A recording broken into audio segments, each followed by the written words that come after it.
प्रिय विद्यार्थियों, आज आपको संस्कृत व्याकरण के अंतर्गत प्रयत्न पढ़ाया जाएगा। प्रयत्न किसे कहते हैं? वर्णों के उच्चारण करने की चेष्टा को प्रयत्न कहते हैं। वर्णों के उच्चारण करने की चेष्टा को प्रयत्न कहते हैं। यह दो प्रकार का होता है, पहला आभ्यंतर प्रयत्न और दूसरा बाह्य प्रयत्न। आभ्यंतर प्रयत्न क्या है? आभ्यंतर से तात्पर्य उस चेष्टा से है जो ध्वनि निकलने से पहले मुख के अंदर होती है। आभ्यंतर प्रयत्न 5 प्रकार का है। आभ्यंतर प्रयत्न 5 प्रकार का होता है। पहला स्पृष्ट, दूसरा ईषत् स्पृष्ट, तीसरा विवृत, चौथा ईषत् विवृत और पांचवा संवृत। तो पहले अस्पृष्ट देखते हैं। आभ्यंतर प्रयत्न में पहला है अस्पृष्ट।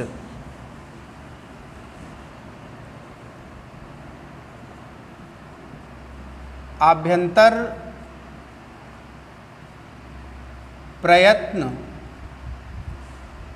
5 प्रकार का होता है। 5 प्रकार का होता है। पहला अस्पृष्ट। पहला अस्पृष्ट। पहला है अस्पृष्ट।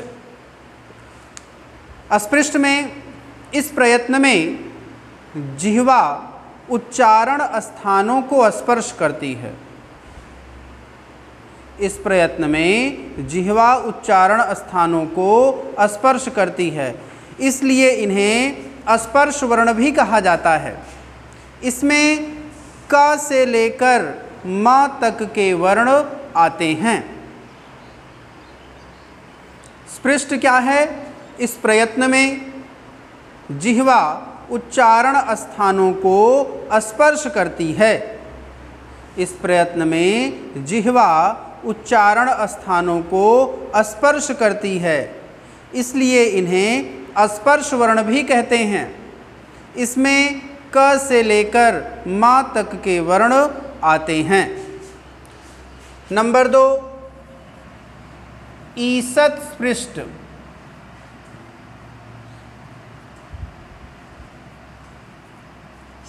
ईषत् स्पृष्ट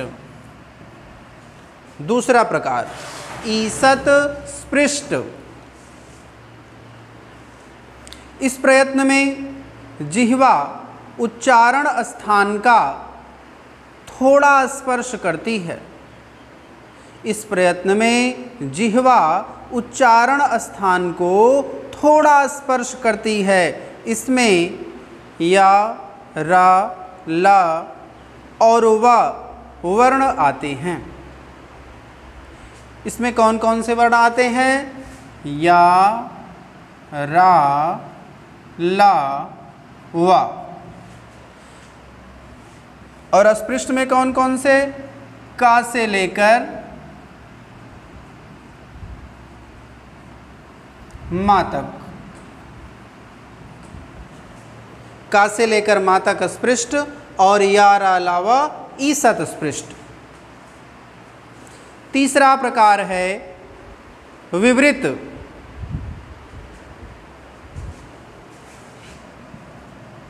तीसरा है विवृत। विवृत में क्या होता है? यह प्रयत्न स्वरों का है।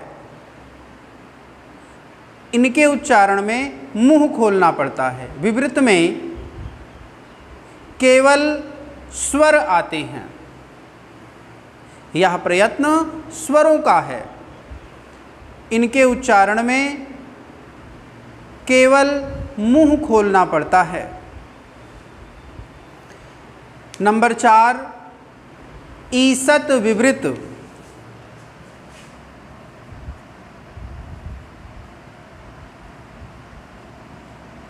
ईसत् विवृत।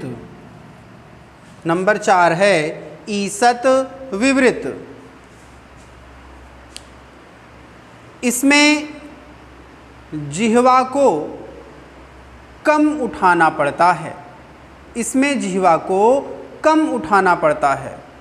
इसमें श, श और स, ह ये 4 वर्ण आते हैं, तीनों सा और हा इस प्रयत्न के अंतर्गत आते हैं। तीनों श, श इसे खा भी बोलते हैं, स और हा।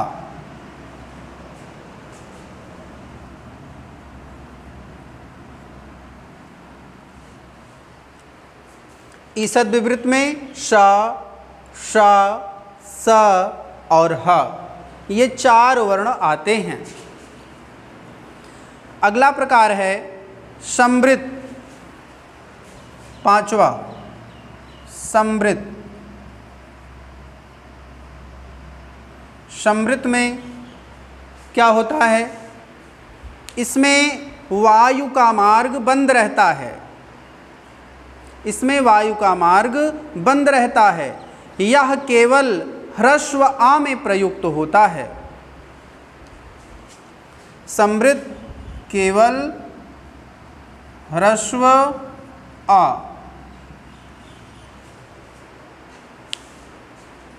इसके बाद बाह्य प्रयत्न।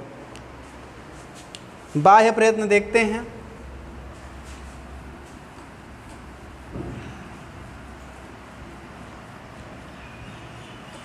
बाह्य प्रयत्न।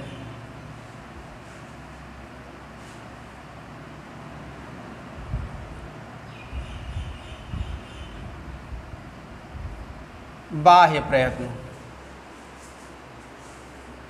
उच्चारण की उस चेष्टा को बाह्य प्रयत्न कहते हैं जो मुख से वर्ण निकलते समय होती है। उच्चारण की उस चेष्टा को बाह्य प्रयत्न कहते हैं जो मुख से वर्ण निकलते समय होती है। यह प्रयत्न 11 प्रकार का होता है। यह प्रयत्न 11 प्रकार का होता है। विवार, संवार, श्वास, नाद, घोष, अघोष, अल्प प्राण, महाप्राण, उदात्त, अनुदात्त और स्वरित, कुल 11। तो आज आपको प्रयत्न के विषय में बताया गया, पढ़ाया गया। आप लोग मन लगा करके पढ़ते रहिए। धन्यवाद।